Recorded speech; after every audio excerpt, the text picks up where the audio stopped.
Olá, bom dia! Olá, bom dia! Mãe morre e filha fica ferida. As duas seguiam de moto. Foram atingidas por um motorista que tinha consumido bebida alcoólica. O caso do bebê encontrado morto dentro de mochila em Vila Velha.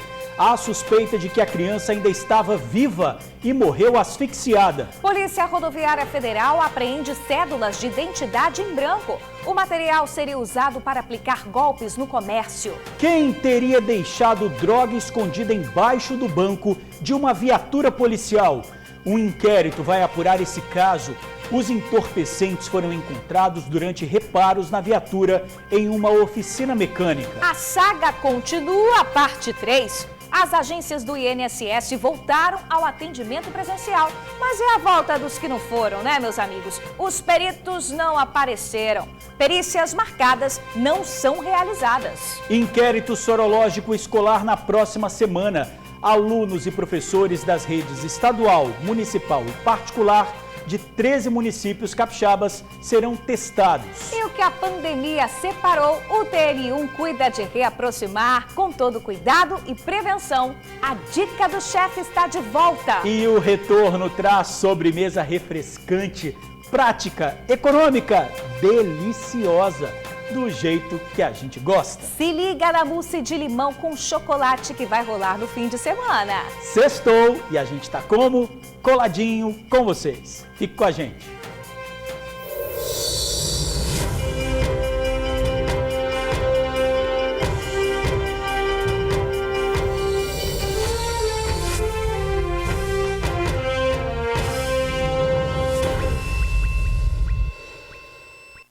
O TN1 abre falando de um caso triste. Uma mulher morreu e a filha dela ficou ferida.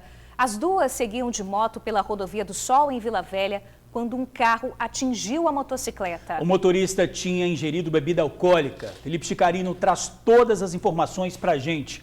Olá, Felipe, boa tarde para você.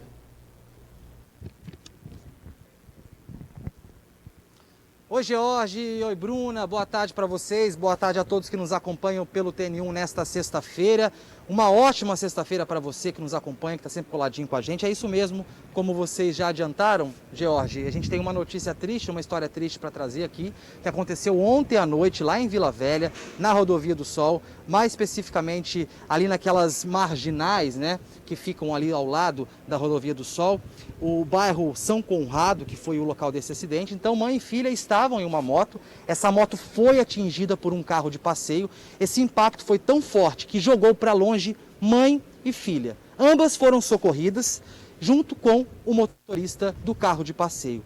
Infelizmente, a Miriam Amélia Rezende, de 33 anos, ela não suportou os ferimentos e infelizmente morreu antes de dar entrada no hospital em Vila Velha, no hospital público em Vila Velha.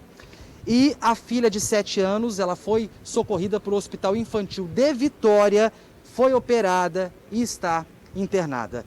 De acordo com a Polícia Civil mandou uma nota para a gente dizendo que o motorista responsável, né, por esse acidente, ele foi autuado em flagrante por embriaguez ao volante, porque ele passou pelo tradicional exame de alcoolemia, né, e foi constatado que ele ingeriu bebida alcoólica antes de dirigir. Então ele foi preso, autuado por embriaguez ao volante e já está no centro de triagem de Viana. A gente procurou contato com a família da Miriam, mas infelizmente não tivemos retorno. Muita força, né, nesse momento de luto, de tristeza para a família da Miriam, que além de se preocupar com a despedida tão precoce da mãe, né, ainda tem que focar na recuperação da filha. A gente espera que essa criança de 7 anos, que essa menina tão cedo esteja em casa novamente, no conforto do seu lar. E muita força para a família da Miriam aí, tá bom? Ingrid não, desculpa, Bruna, tá vendo? Força do hábito. Bruna, George, beijo grande para vocês, para quem está em casa. Certo, Felipe. Tá aí mais um caso, né, Bruna, de motorista bêbado que causa mais um acidente aí, deixa uma filha sem a mãe, um absurdo desse. Aonde nós vamos parar e quando isso vai parar? Exatamente, né? A criança ficou gravemente ferida, a gente torce para que ela se recupere o quanto antes, né? Pessoal, a polícia deve instaurar inquérito policial para saber quem teria deixado drogas dentro de uma viatura da PM. Funcionários de uma oficina mecânica encontraram vários entorpecentes no veículo levado para manutenção. Um mistério, né? Até radiocomunicadores foram encontrados embaixo do banco traseiro. A viatura da PM estava nessa oficina, na Avenida Marechal Campos, em Vitória. Ela ia passar por uma manutenção. Enquanto os funcionários trabalhavam, tiveram a surpresa. Os funcionários da oficina encontraram frascos de loló e também radiocomunicadores dentro da viatura. Preocupados, entraram em contato então com a polícia. Uma equipe da PM esteve no local e fez uma vistoria. Encontrou mais drogas, crack, haxixe, maconha, mais radiocomunicadores. Diante disso, eles trouxeram a viatura aqui para o 1º Batalhão, que fica aqui no quartel da Polícia Militar. Cães farejadores foram utilizados e encontraram mais drogas. Cerca de 60 pinos de cocaína, 70 pedras de crack, maconha, haxixe, radiocomunicadores e todo esse material estava no banco de trás da viatura. Segundo a ocorrência policial, nenhum militar se responsabilizou pelo material que foi encontrado debaixo do banco traseiro do veículo. A apreensão foi levada para a Delegacia Regional de Vitória. Agora o caso segue sendo investigado pela Polícia Civil e também pela Corregedoria da Polícia Militar para saber de fato o que aconteceu. Olha, a Polícia Civil disse que recolheu a viatura, apreendeu material ilícito e encaminhou a perícia da Polícia Civil. A partir de então será instaurado um inquérito policial militar para saber em quais circunstâncias ocorreram o fato. Caso existam indícios de crime, o inquérito será encaminhado à auditoria militar.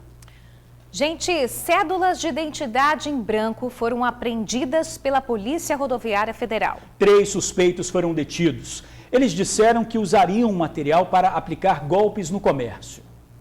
89 cédulas de identidades em branco dos estados de Goiás, Paraná, Tocantins e São Paulo. O material foi encontrado pela Polícia Rodoviária Federal do Espírito Santo, além de R$ 8.000 em dinheiro e 8 celulares.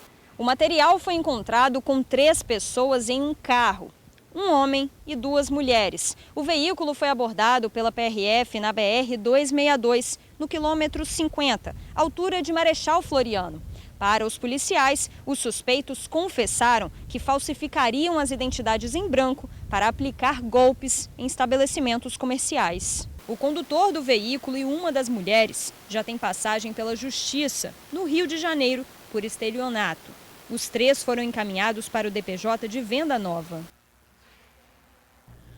Ô, gente, agora nós vamos falar da falta de perícia médica nas agências do INSS. Retornamos a esse assunto. Tem muitos brasileiros e capixabas sofrendo com essa situação. 16 agências reabriram no estado para o atendimento presencial. 8 estão aptas a funcionar com perícia. Pois é, mas o que se vê não é isso. Os peritos não voltaram.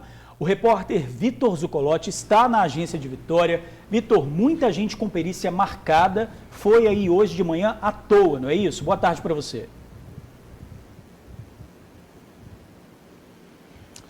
Boa tarde, Jorge. Boa tarde, Bruna. Você que acompanha o TN1. É isso mesmo, gente aqui veio na agência de Vitória. E, inclusive, muita gente foi na agência de Vila Velha. Estava agendado lá, mas quando chegou, não encontrou médico perito. Inclusive, eu fui lá em Vila Velha e você vai conferir agora como é que estava a situação lá. Dá uma olhada.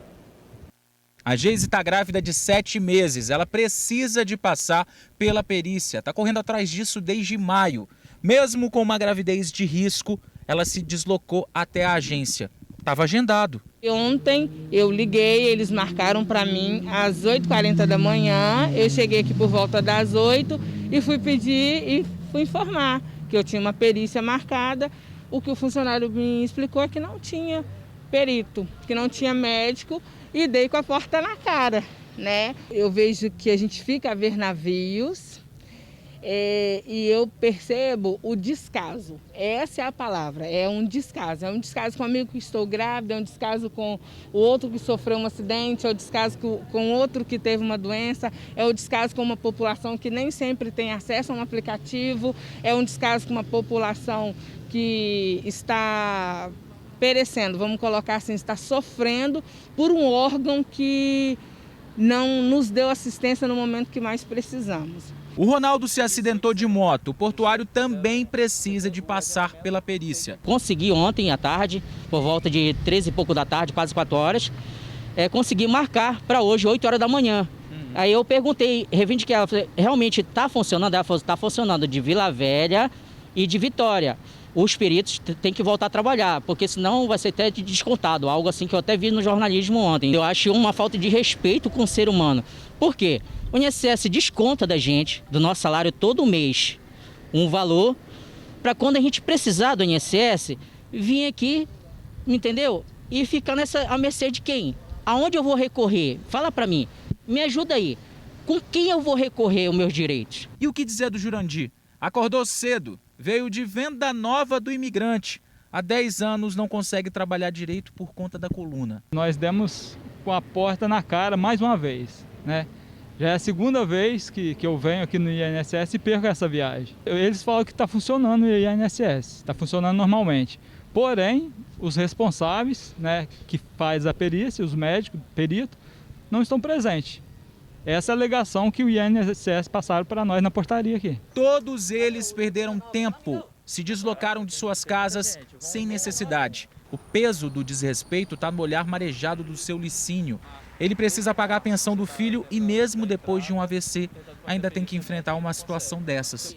Nenhum deles conseguiu a perícia. A gente não tem dinheiro para ficar para cima e para baixo. Aí fica difícil. Situação complicada, muita gente batendo com a cara na porta aqui no INSS. As agências estão funcionando, mas quem precisa de perícia médica não encontra ninguém. Só que tem um detalhe, avisaram pra gente, nossa produção também apurou, que um perito médico foi trabalhar assim hoje. Ele foi trabalhar em Linhares, na região norte do estado. Por enquanto, só ele. 16 agências do INSS já reabriram para atendimento presencial. Dessas, 12 possuem um serviço de perícia, mas somente 8 estão aptas para atendimento agora na pandemia. Nesses locais, barreiras de acrílico foram instaladas nas mesas e, segundo o Instituto, há equipamentos de proteção individual para os profissionais, mas os peritos não estão satisfeitos. Eles afirmam que não participaram em nenhum processo dessa retomada ao trabalho. Essa inspeção foi realizada a partir do ofício 34, que determinou a abertura dessas 8 agências que foram consideradas aptas no Espírito Santo. Não teve a participação da perícia médica. Então foi uma inspeção que foi feita somente com o pessoal administrativo do Instituto Nacional da Seguridade Social. Então nós não participamos. Então nós não temos como dizer se essas agências realmente estão adequadas com os critérios que foram estabelecidos. Diante desse impasse que é nacional, o INSS já informou que pode cortar o ponto dos médicos peritos. Mas o tempo perdido dos contribuintes, como o Ronaldo, a Geise, o Jurandir, o seu Licínio, esse tempo ninguém consegue recuperar.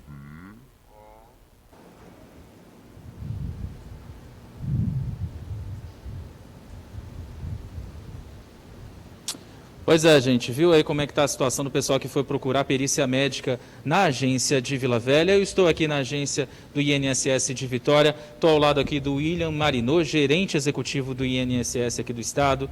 William, obrigado pela sua atenção aqui com a gente, poder falar com o público do TN. Boa tarde, eu queria saber logo de início, como é que está a situação hoje dessas salas? Está, sim, essas salas de atendimento, elas estão aptas a funcionar, mas estão sem os peritos. Elas estão aptas, né? A gente até mostrou no vídeo. Sim, bom dia. As salas já estão aptas ao atendimento. Os peritos, nós estamos aguardando os peritos médicos, mas todo o equipamento de segurança, tá? Como proteção de acrílico nas mesas, máscara, luva, capote, gorro, todos esses equipamentos de proteção já estão presentes nas salas e à disposição da perícia médica. Pois é, William, a categoria fala da questão de que eles queriam participar dessa inspeção. Eles precisam participar dessa inspeção? Eles participaram? Como é que ficou essa situação? Na realidade, nós tínhamos um cronograma de inspeção, tá? Na segunda, terça e quarta-feira.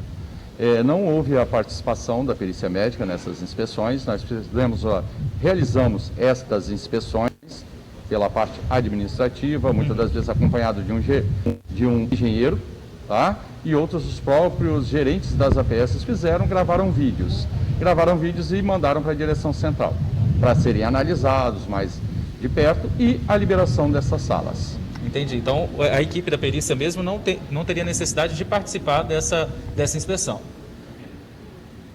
Na realidade, a necessidade a gente não enxerga, porque são quesitos que tinham que ser ticados, tá? Se tem um gorro, sim. Tem luva, sim. Então, isto é o que foi feito, foi uma checagem de equipamentos. Entendi. Tem outra situação também, até o entrevistado Ronaldo, ele falou sobre essa situação de corte de salário. Existe a possibilidade do INSS cortar o salário dessas pessoas que não estão vindo trabalhar? Porque o trabalho, a agência do INSS e as agências estão funcionando, né? Sim, olha só, a diferença, o INSS não corta salário de perito. Por que não corta? Porque eles fazem parte de uma carreira não do INSS, é a Perícia Médica Federal. INSS, os nossos servidores administrativos, eles já estão nas agências e estão trabalhando. A Perícia Médica Federal é uma carreira à parte. Está na mesma estrutura do Ministério da Economia? Sim, mas não fazem parte desses servidores do INSS. Por isso a gente não pode falar em corte de salário desses servidores. Entendi. Outra coisa, William, queria saber como é que está a situação de quem agendou uma perícia, veio, deu com a cara na porta, ou melhor, não encontrou médico, né, para poder realizar essa perícia. O que acontece com esse paciente, com essa pessoa, né, com esse contribuinte? Ele tem que reagendar? Como é que ele faz? Ele pode reagendar através da Central 135 ou através do aplicativo Meu INSS. Entendi. Ele vai entrar e vai reagendar essas perícias. Ok, então, William, muito obrigado pela sua atenção para poder esclarecer essas dúvidas para o pessoal de casa. Então, gente, relembrando, o INSS, agências, né, 16 agências já voltaram a funcionar, 8 estão aptas, só que, infelizmente, até agora, os peritos ainda não vieram trabalhar. Segundo a Associação Nacional dos Médicos Peritos aqui no Espírito Santo, existe a possibilidade de voltar a partir da segunda-feira, se for feita uma inspeção, mas até agora a gente não tem nenhuma atualização sobre isso, claro, né, que a gente vai ficar correndo atrás para passar todas as informações para você de casa. É isso, Bruna, Jorge, volto com vocês aí no estúdio. Obrigada, Vitor. E a gente torce para que esse impasse entre médicos e INSS seja resolvido quanto antes, porque o povo continua sofrendo, né? Você vê gente vindo do interior aqui para Vitória, Vila Velha, para não conseguir ser atendido. É muito triste isso, né? E isso com perícia marcada, não é? Com a perícia já com horário marcado. Se não tivesse marcado, ok, mas está com horário marcado. Pois é, e um médico só em Linhares, longe pra caramba, quer dizer, absurdo. Vamos mudar um pouquinho de assunto? Vítimas de violência doméstica terão prioridade na hora de matricular ou transferir os filhos de escolas no município de Vila Velha. Uma lei que traz alívio para mulheres, muitas vezes obrigadas a mudar de endereço para se manter longe do agressor. Foi um tempo de medo, de incerteza, em que a escuridão era a protagonista, a pior das companhias. Um tempo em que os ciúmes do ex-companheiro queimou a resistência do respeito. Sempre tinha no meio do expediente um bolinho que a gente cantava pro colega de trabalho e sempre tirava foto e postava, né? E se eu saísse ao lado de qualquer homem, garoto, sei lá, ele perguntava quem é esse cara, que intimidade é essa que você tem, se fosse o caminho da minha casa com um colega de trabalho, ele achava que eu estava traindo ele. Eu cheguei ao ponto de andar com ele no meio da rua, na nossa cidade, de cabeça baixa, porque eu cheguei a ficar com medo de olhar para um homem e ele achar que eu estou dando em cima do homem, que o homem está dando mole para mim. Depois de tanto sofrer na escuridão, a diarista decidiu que precisava respirar e enxergar. Na luz, junto com os 4 filhos, reencontrou a coragem e a inteligência para buscar um caminho mais seguro, para buscar ajuda. Ele falou que tinha sonhado que eu estava traindo ele lá no meu trabalho. Ele começou a me agredir e deu um tapa na minha cara que eu fiquei com o rosto inchado. Aí nesse momento eu fiquei com muita raiva e eu peguei a tesoura e cortei o meu cabelo. Para mostrar para ele que eu não estava indo atrás de homem, que eu estava indo trabalhar. Me encorajei, denunciei. O Conselho Tutelar foi lá, pegou meus filhos. E lá na Casa Abrigo eu tive suporte tanto psicológico, tanto judicial. E falando em ajuda, tem uma lei que entrou em vigor recentemente em Vila Velha que pretende dar prioridade para os filhos das vítimas de violência doméstica em casos de vagas e transferências na rede municipal de ensino. Se fosse hoje, a diarista conseguiria, sem problemas, transferir os 4 filhos para um colégio mais próximo da realidade deles. É um instrumento normativo que dá um acalento para as mulheres que estão na escuridão. Mais uma estratégia de fortalecimento da rede de proteção a mulheres vítimas de violência, porque elas passam por um contexto tão complexo.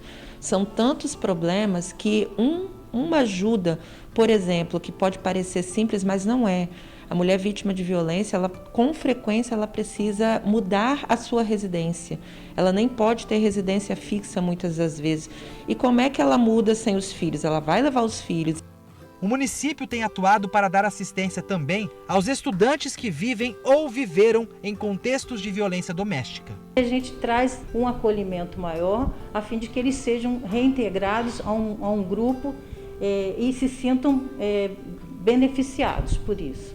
Há mais de um ano, a diarista que ilustra esta matéria recebe apoio no Centro de Referência no Atendimento a Mulheres Vítimas de Violência Doméstica.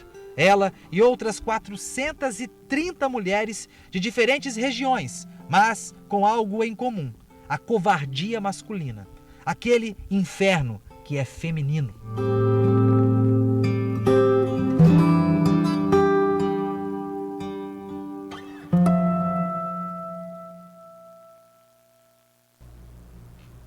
Olha, o atendimento realizado pelo Centro de Referência é feito pelo telefone 99873-6346, vou repetir, 99873-6346. Gente, o TN1 volta a falar do caso do bebê encontrado morto dentro de uma mochila jogada em uma avenida de Vila Velha. O Vitor vai entrar ao vivo novamente agora, trazendo atualizações desse caso. Vitor, que novidade é essa? Esse bebê estaria vivo quando foi abandonado, meu amigo? Pois é, Bruna, minha amiga, é triste, né? A gente tem que falar desse assunto mais uma vez, mas é isso. Tudo indica que a criança, o recém-nascido, estava assim vivo, foi posto dentro da mochila e acabou se asfixiando, né? Não conseguiu mais respirar. Infelizmente, esse recém-nascido não resistiu. Uma história triste, a gente contou essa história na realidade, essa história aconteceu na terça-feira à noite. O Suzy Faria entrou ao vivo, depois eu entrei no TN2 também com mais informações na quarta-feira, falando sobre esse caso que chocou muita gente ali na região do bairro Nossa Senhora da Penha, em Vila Velha. Uma imagem mostra, né, 2 pessoas saindo de um apartamento, o apartamento que fica ali próximo ao local onde essas 2 pessoas vêm com uma caixa, botam essa caixa no local de lixo e depois elas voltam para esse apartamento, na esquina ali. O local onde a criança foi deixada, inclusive, há minutos antes, o caminhão de lixo tinha passado. Então, para vocês terem uma noção, se ela tivesse deixado essa caixa, se as 2 tivessem deixado essa caixa antes do caminhão passar, né, o caminhão provavelmente iria levar a caixa e o bebê, seria posto aí dentro do caminhão de lixo. Foi inclusive um morador de rua que encontrou essa criança e aí chamou a polícia e essa história veio à tona. A polícia tem uma suspeita, sim, de quem seja essa mulher. É uma mulher que parece que está há 2 meses ali naquele apartamento, onde a polícia fez uma perícia na quarta-feira também, né? É uma mulher que parece que tinha 9 crianças morando junto com ela nesse apartamento. O apartamento estava todo ensanguentado, inclusive uma fronha foi encontrada no apartamento com a mesma estampa que a fronha que estava em volta, cheia de sangue do bebê, foi encontrada também nessa mochila, né? Uma situação bem complicada, um caso ainda que está chocando bastante. Até agora, ninguém foi reconhecer o corpo desse recém-nascido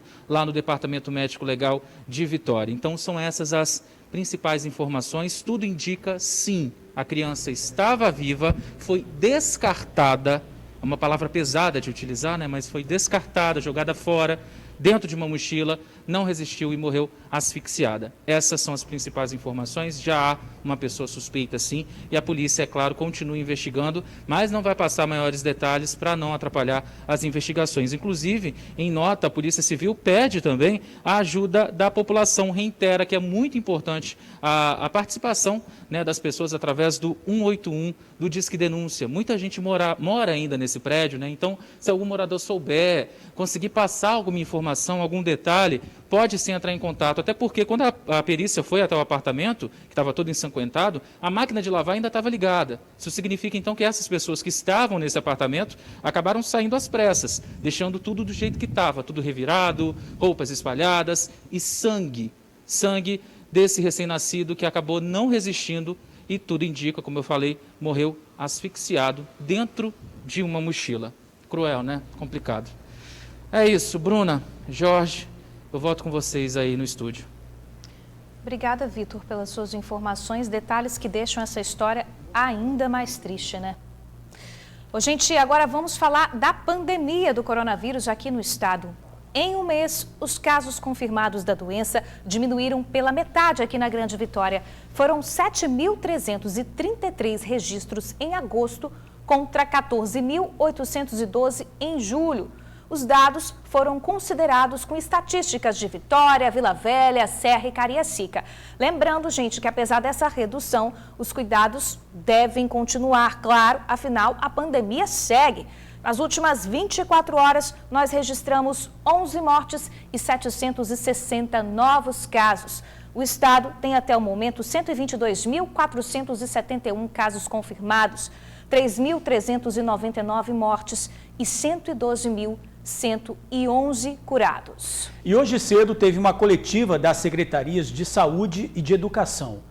Os secretários Nésio Fernandes e Vitor De Ângelo falaram sobre um inquérito sorológico escolar. O inquérito deve começar na próxima semana. Alunos e professores das redes estadual, municipal e de ensino privado de 13 municípios capixabas serão testados. O resultado desse inquérito é decisivo para a retomada das aulas. Durante essa coletiva, os secretários analisaram a possibilidade de retorno gradual das aulas em outubro, mas ainda não tem data definida. Primeiro seriam os estudantes do ensino médio.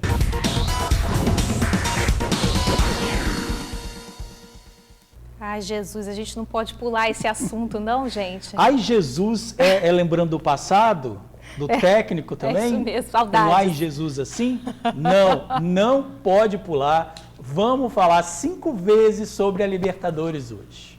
5 vezes, 5 né? vezes, Fala né? mais que tá pouco, né, gente? Meu Mengão decepcionou. Decepcionou pra caramba, levou um verdadeiro baile lá em Quito. 5-0, que vergonha, que decepção. Eu estou ansioso para rever os gols desse jogo. Vamos aproveitar e conferir como é que foi essa rodada, Bruna. Vamos ver se você vai ficar feliz depois dessa. Vamos ver. Vamos ver. Fala, meus amigos do TN, eu estou aqui para trazer o resumão da Libertadores. Depois de uma longa pausa por causa da pandemia, os jogos voltaram a acontecer, desta vez pela terceira rodada da fase de grupos. Então vamos logo aos destaques dos times brasileiros. O Verdão foi até a cidade de La Paz para enfrentar o Bolívar e também a altitude de 3.600 metros. De pênalti, William Bigode fez 1-0. No segundo tempo, Gabriel Menino marcou um gol de gente grande. Olha que beleza de chute o jovem acertou. O Bolívar ainda descontou com Riquelme. Palmeiras 2-1. No jogo mais artilheiro da rodada, o Internacional venceu o América de Cali por 4-3. Destaque para o atacante Abel Hernandes e o meia Bosquilha. Ambos marcaram 2 vezes na vitória colorada.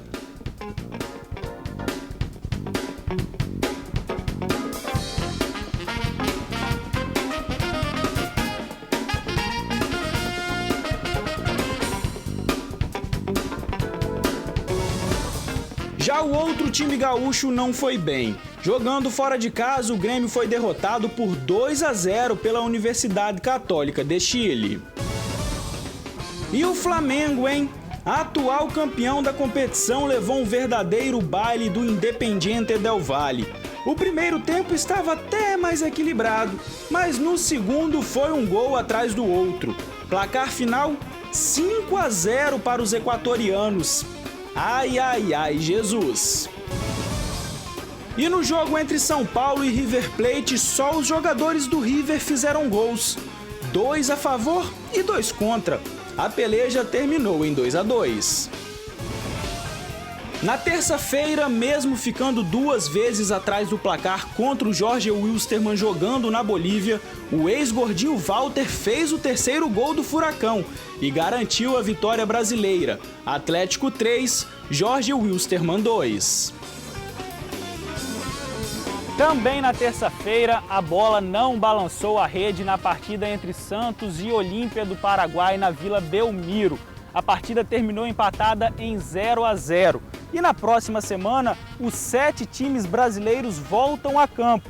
E você confere todas as emoções da Libertadores aqui na telinha da TV Tribuna SBT. Te espero na próxima semana, hein? Tchau, tchau!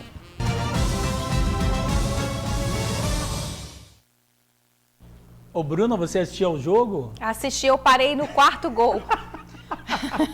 Olha Cansei. só, nosso amigo Rogério também é flamenguista, por isso que ele tá perdidinho hoje, Exatamente, tá zuretinho, né? ficou todo mundo meio baqueado, mas... Um salve aí a todos os flamenguistas, né? É verdade. Um dia da caça do caçador, né? Exatamente, você tá felizinho que Botafogo ganhou, né? Felizinho não, felizaço. Mas aí a gente já tá falando de outro campeonato, né, gente? Brasileirão. Mas é um campeonato, né? Ah, Vou fazer Libertadores o quê? é outro nível, Não, cara. é um nível, não é outro nível, né? Mas 5-0, poxa, é demais também, Sacanagem. né? Podia ter sido pior, gente. O River fez gol contra. É, poderia ter sido pior, Poderia né? ter sido pior. Vamos pensar por esse lado.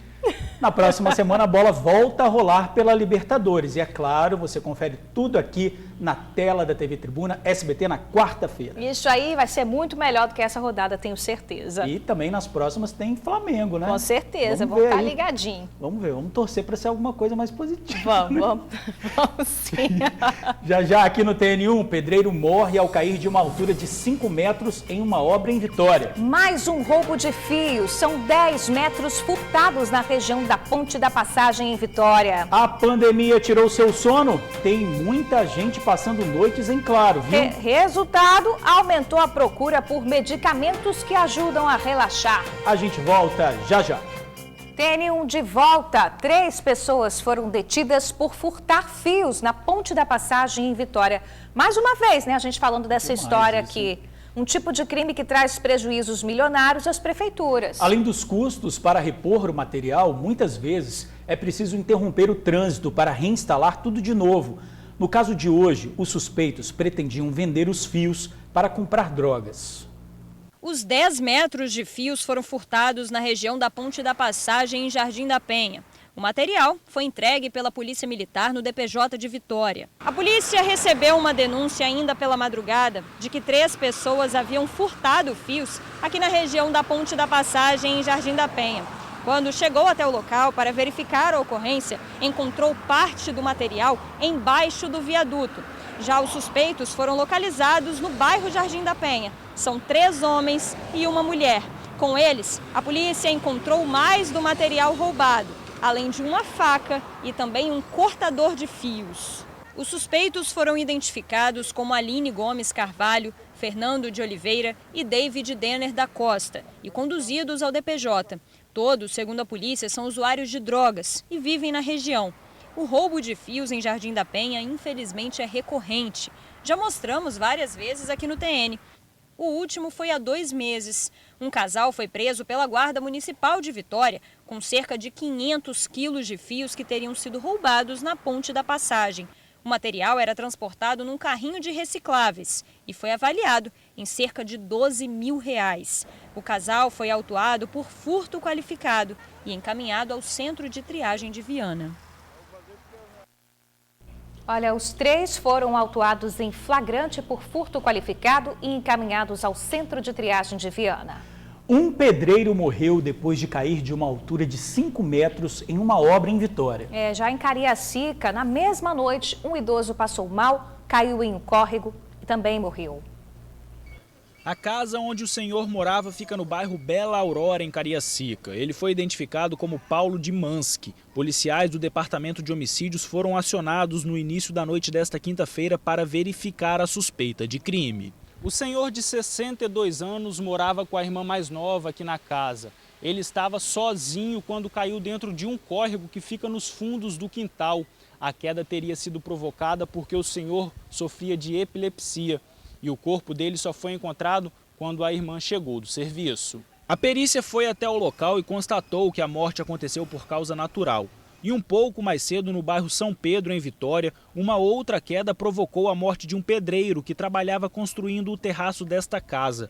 Ele estava na escada quando caiu de uma altura de aproximadamente 5 metros. No momento, outras 2 pessoas também trabalhavam na construção e chamaram o socorro, mas o homem não resistiu ao forte impacto. Vizinhos da residência contaram que o pedreiro era conhecido como Juarez, tinha cerca de 60 anos e morava no bairro Universitário, também na capital. Ô Bruna, vamos falar dos destaques do jornal A Tribuna agora? Bora. Olha só, tem uma notícia aqui interessante sobre o novo coronavírus. Obeso corre mais risco que hipertenso. Os cientistas também descobriram que pessoas acima do peso podem ser mais vulneráveis ao vírus do que idosos e diabéticos. Importante isso aí, é importante a gente saber. E tem outro destaque que eu trago agora para vocês, gente, no jornal A Tribuna. A gente viu a reportagem agora do TN1 sobre uma mulher que morreu depois que um homem bêbado atingiu a moto dela, a filha dela também ficou ferida. Tem um destaque aqui, guardas vão usar bafômetro na saída de praias e bares. Com a compra de 10 equipamentos, as operações para flagrar motoristas embriagados ao volante serão ampliadas em Vitória.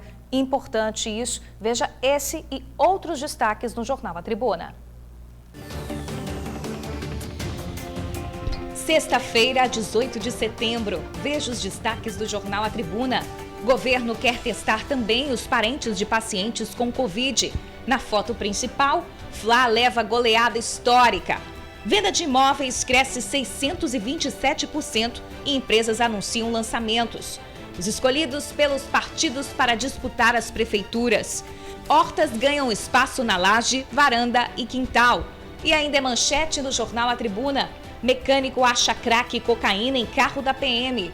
A Van vai abrir loja em Cariacica com 250 empregos. E no caderno AT2, novos petiscos e promoções.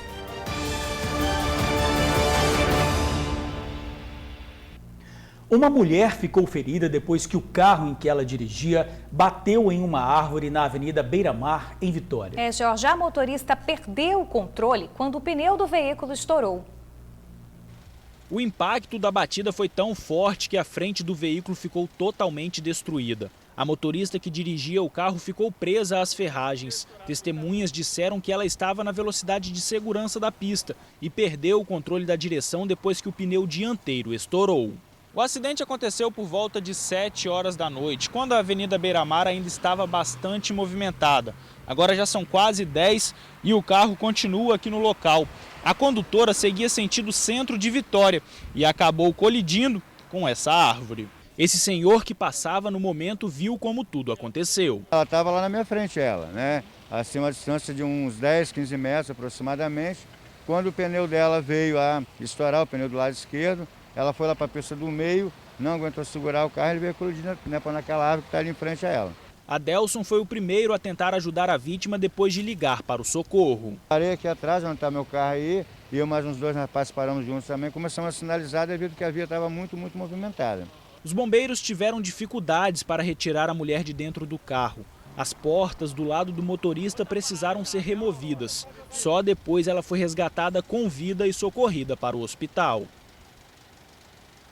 Nós não tivemos acesso ao estado de saúde da motorista. O movimento na cozinha é frenético, correria grande, viu? Vai chegando a hora do almoço e o restaurante da Amanda e do Fabiano começa a se preparar. Isso é normal, todos os dias. Mas o que eles não estavam preparados era para a alta dos preços de itens básicos, como carne vermelha, carne suína, óleo, feijão e o arroz, né? Daqui a pouco vai ter que quase ganhar na loteria para comprar um pacote de 5 quilos do produto. O que a gente tem notado que subiu muito foi o arroz, que subiu 100%, o feijão, óleo também subiu uns 40%, e a carne bovina ela já vem subindo desde o ano passado, né? Então subiu muito também. Pois é, ela está gastando 25% a mais com as compras no supermercado. Além da alta dos preços, a clientela diminuiu. No início caiu muito, caiu 70%. E agora está começando a voltar. A gente está vendo que está tendo uma melhora e tudo, então a gente está otimista que nos próximos meses as coisas vão começar a voltar ao normal. Eu vou te convidar para fazer um exercício agora. Tenta se colocar no lugar da Amanda e do Fabiano, com os preços dos produtos disparando nos supermercados e o movimento do restaurante caindo. Eu te pergunto, como fazer para não repassar isso para os clientes? O que a gente está fazendo, algumas alternativas, é estar colocando receitas diferentes, por exemplo, de frango, a carne suína que não subiu tanto igual a carne bovina. A gente ainda não repassou pro cliente o que subiu de fato, mas a gente está tentando buscar essas alternativas para não tá tendo que mexer no preço, ainda do nosso quilo. Esse é o grande desafio, porque por enquanto aqui no restaurante o valor do quilo não sofreu reajuste. Só a marmita, que aumentou R$1, agora está custando R$14. Procurar uma promoçãozinha de um, de outro, tem que estar indo atrás mesmo, para tentar, o pouco que se economiza já ajuda muito. A Flávia também está sofrendo com a alta dos preços, coitada. E os vilões são os mesmos. Carne vermelha, carne suína, óleo, feijão e o nosso tão querido amigo arroz. Justamente o que ela mais usa nas marmitas e nos PFs. Hoje a gente pode dizer que esse o arroz, o óleo, a carne de boi tem sido um grande traidor para a gente que mexe com restaurante, né, com refeições, porque o aumento deles realmente de 2 meses para cá foi muito grande. A cada dia que a gente vai no supermercado é um valor diferente. Ela prepara quase 120 refeições por dia e gastava por mês mais ou menos R$18 mil com compras no supermercado. Agora o valor está em torno de 30 mil. Um aumento muito considerável, né, que a gente for ver, e em torno de tudo isso que nada está, entre aspas, né, se aumentando, mas os produtos básicos da cesta básica vem aumentando muito. O economista deixa bem claro, o aumento nos preços é culpa, sabe de quem? Você já sabe, né? Isso devido à situação que não só o Brasil, mas o mundo todo tem vivido, que é a pandemia, tem feito os preços de alguns produtos se elevaram muito. No caso, os produtos da cesta básica, por exemplo, que muitos restaurantes, bares, churrascarias utilizam para fazer os seus cardápios. Preços que variam até 25% mais caro. E para se virar, tanto Flávia como Amanda e Fabiano estão pesquisando muito em cada supermercado, cada estabelecimento. E torcendo também para essa pandemia passar o quanto antes. A gente está tentando de todas as formas, né, continuar mantendo a questão do preço, fazer essa pesquisa, indo muito mais em diversos supermercados, para realmente estar mantendo o preço por enquanto e não estar repassando. Mas está difícil, está bem complicado. É verdade, né? Tem que seguir a receita da Flávia, da Amanda, do Fabiano, bater perna, pesquisar o melhor preço, porque realmente está muito difícil. Ontem eu fui no supermercado mesmo, tem lá, mais em média, o preço de 5 quilos de arroz, R$25, R$30 e só pode levar 4 pacotes no máximo. Está limitando, né, a quantidade que a pessoa vai levar para casa, difícil mesmo. Ô Jorge, deixa eu te fazer uma pergunta, você está dormindo bem? Mais ou menos, Bruna. Pois é, você não está sozinho nessa não. A gente viu aí que o preço dos alimentos tem tirado o sono das pessoas, mas tem outra coisa que está contribuindo para isso, viu? A pandemia. Pois não é exagero não. Não é exagero não. Nas farmácias, por exemplo, aumentou a procura por medicamentos que ajudam a relaxar, a melhorar o sono, porque tem muita gente nessa situação. Vamos ver? Vamos. O coronavírus virou um verdadeiro pesadelo e anda tirando o sono de muita gente. Uma pesquisa realizada no Brasil mostrou que 40% das 18 mil pessoas ouvidas estão dormindo mal depois que essa pandemia começou. E os transtornos do sono podem ser manifestados de várias formas. Tem pessoas que estão tendo pesadelos, né? Pesadelos relacionados às questões da pandemia ou não, ou envolvendo familiares que estão distantes, que a gente não vê. As pessoas que têm dificuldade para começar a dormir, né? A insônia do começo da noite, deitam e não conseguem dormir, ou acordam muito durante a noite, ou trocam a noite pelo dia. A ansiedade e o estresse, com certeza, são os principais fatores que desregulam o sono, mas eles não são os únicos. Nosso corpo funciona bem quando a gente tem horário. Então, se a gente tem horário para dormir, acordar, regular com o despertador, porque a gente tem um compromisso, isso ajuda. Se a gente está dentro de casa e não está se expondo à luz do sol, ou está se expondo à luz excessiva de dispositivo eletrônico durante a noite, isso atrapalha o sono. Os horários irregulares de alimentação, as mudanças na qualidade, na quantidade do alimento também vão interferir negativamente. Com o sono desregulado, muita gente tem corrido para os consultórios médicos e também para as farmácias. Houve um aumento de 45% na procura de remédios que ajudam a regular no sono.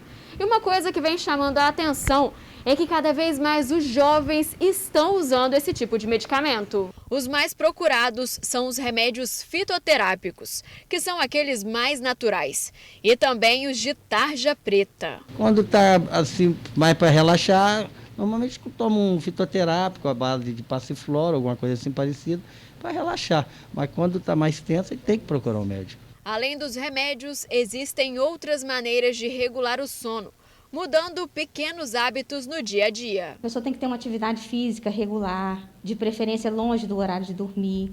Tem que sair de casa, se expor um pouco à luz do sol. Quem não está saindo de casa, se expor na varanda, na janela, na primeira hora da manhã. E de noite escurece todo o ambiente, apaga as luzes da casa. 1 hora antes de dormir, desliga tudo quanto é dispositivo eletrônico. Isso vai ajudar a facilitar o sono. Tomar remédio em excesso vai te trazer provavelmente mais problema do que solução. Pois é, Bruno, falou ali uma coisa muito certa da atividade física, né? Eu voltei, tem 2 semanas, a fazer atividade física e já melhorei a minha qualidade do sono. Você comentou comigo, depois que a gente volta a se exercitar, né? A gente libera endorfina, fica até um pouco mais cansado e na hora de dormir dorme aquele sono mais tranquilo. Muito bom, muito importante. Bom. Olha, já tentou se esconder no freezer e entrou, claro, numa fria. O foragido voltou para a cadeia. E tem o que, Jorge? Dica do chefe, que delícia! A receita é daquele jeito que a gente adora. Prática, econômica e muito rápida. No retorno do TN1 tem mousse de limão com chocolate. Não deixe de ver. Entrou numa fria. O fugitivo se escondeu em um freezer para escapar da polícia. Tudo começou quando a polícia fazia uma caçada ao Winder Gonçalves, no bairro Santa Mônica, em Vila Velha. Quando o foragido viu que o cerco apertou, ele correu, pulou muros, procurou um esconderijo numa casa. Mas não teve jeito não, viu? Ele foi encontrado dentro de um freezer, ou seja, o gelo derreteu e a chapa esquentou para o fugitivo, que já está de volta à cadeia. Essa foi demais, você não aguentou não, né? A chapa esquentou, foi boa. Foi demais. Olha, pessoal, em todo o país o tempo seco e a baixa umidade do ar tem causado incêndios em várias cidades. Aqui no estado, 250 hectares de vegetação foram queimados em Nova Venécia. O fogo destruiu 3 áreas de vegetação em 3 localidades do interior do município. O incêndio consumiu plantações, pastos e parte de mata nativa. De acordo com a Defesa Civil, o local foi atingido por outro incêndio no último fim de semana. Foram destruídos 200 hectares. Voluntários deram apoio às ações de combate ao fogo do Corpo de Bombeiros. Ontem, o Instituto Nacional de Meteorologia emitiu um alerta de baixa umidade relativa do ar para 20 cidades do Espírito Santo. Isso aumenta o risco de queimadas. E falando nisso, Jorge, vamos de previsão do tempo. Bora. E para o nosso giro de câmeras ao vivo. Sextou, amigos. Vamos dar um pulinho para ver como é que está o trânsito na capital. Nosso giro começa pela praia de Camburi, em Vitória, ali na Avenida Dante Michelini. Olha só, pistas livres, sem nenhum congestionamento. Agora vamos para César e Lau, fluxo de veículos sem retenção. E o tempo, como fica no fim de semana? Segundo informações do Incaper, a sexta-feira segue com sol em grande parte do Espírito Santo. O sol predomina e não há expectativa de chuva no estado. Vamos para onde agora? Imagens ao vivo da Reta da Penha, que tem um trânsito fluindo bem nesse início de tarde, alguns carros passando por ali, mas sem nenhuma retenção. Na Grande Vitória, gente, predomínio de sol e não chove. Temperatura mínima de 19 e máxima de 31 graus. Que bom que vai fazer sol, porque já me falaram que eu tô desbotada e que eu tô precisando pegar um solzinho aí. Vou aproveitar o final de semana para pegar sol. Tá vendo? Vai dar muita trela pro Cezinha, é isso que ele faz. Já o Instituto Clima Tempo traz alerta de chuva forte na região sudeste. Tudo porque uma frente fria vai chegar nas regiões. Então, se prepare, porque a partir de segunda-feira tem risco de temporais no sul capixaba e na Grande Vitória, hein, Bruna? Fica atento aí, aproveitar o sol fim de semana, porque o início de semana pode ter chuva. Na terça-feira, o avanço de novas áreas de instabilidade também favorece a chegada de temporal e ventania aqui no Espírito Santo. Tomara que seja igual aconteceu com o ciclone Bomba, É verdade, prometeu e não cumpriu, nem chegou por aqui. Vamos aguardar. Esse giro de câmeras me deu uma fome. Vai chegando essa hora, o estômago já começa a ficar meio eu já tô com prejudicado. Fome há muito tempo. Olha isso, fobiado. Olha, gente, hora perfeita para a gente matar a saudade de um quadro muito querido aqui, né, George? Pois é, matar muita saudade, né? E vamos passando, né? Porque passar dá mais fome. Ela está de volta depois de 6 meses. A Dica do Chefe retorna com muitas delícias. E, claro, mantendo todos os cuidados. E para marcar esse retorno, uma receitinha de sobremesa que eu sei que você gosta. Receitinha não, receitão, Verdade. né? Mousse de limão preparado pela nossa amiga Aparecida Cavati. Vamos ver. Hoje é que dia? Sexta-feira, sextou, mas o sextou hoje tem que ter muito foguetório. Vai, Leandrinho, um foguete, Leandrinho. É o fogo. No chão. Não!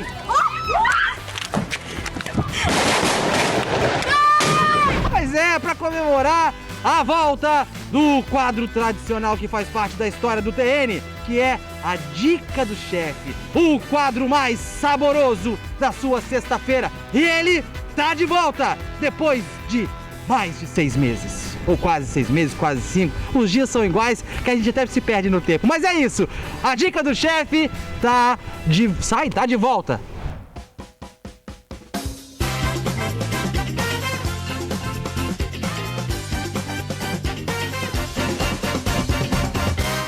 A primeira dica do chefe do novo normal é com ela!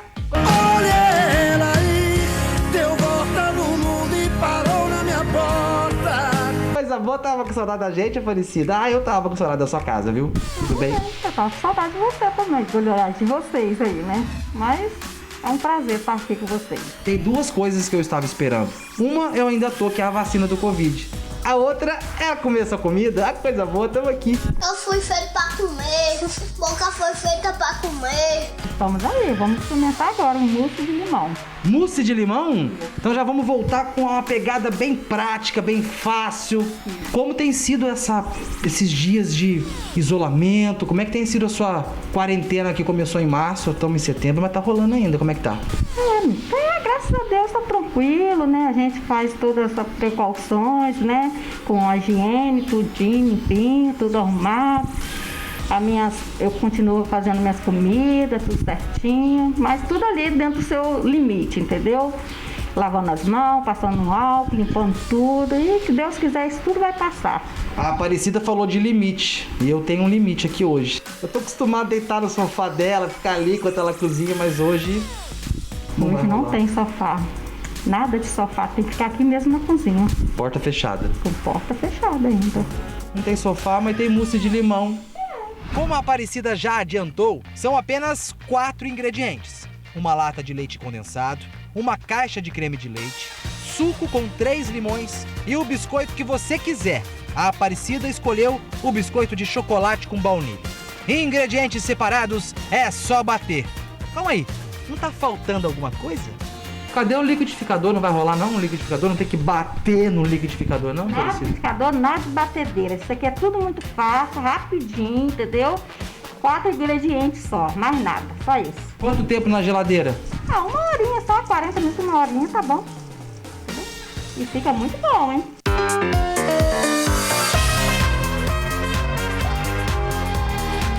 3 minutinhos mexendo, mais 40 minutos de geladeira e tá pronto.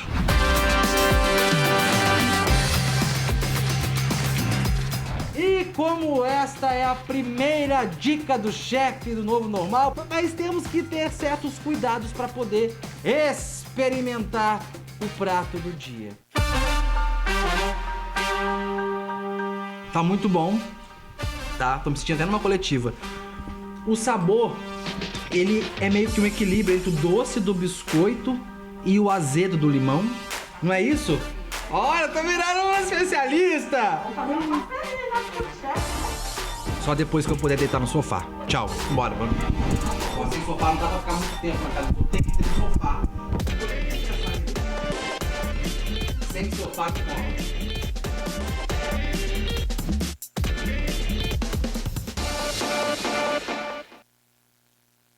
Aí, Bruna, já pode começar, ó, super fácil, nem precisa Essa de receita aí é pra mim. liquidificador. Essa daí é pra Tá mim. vendo? Acho que essa eu consigo fazer, hein? É, todo mundo consegue fazer essa receita.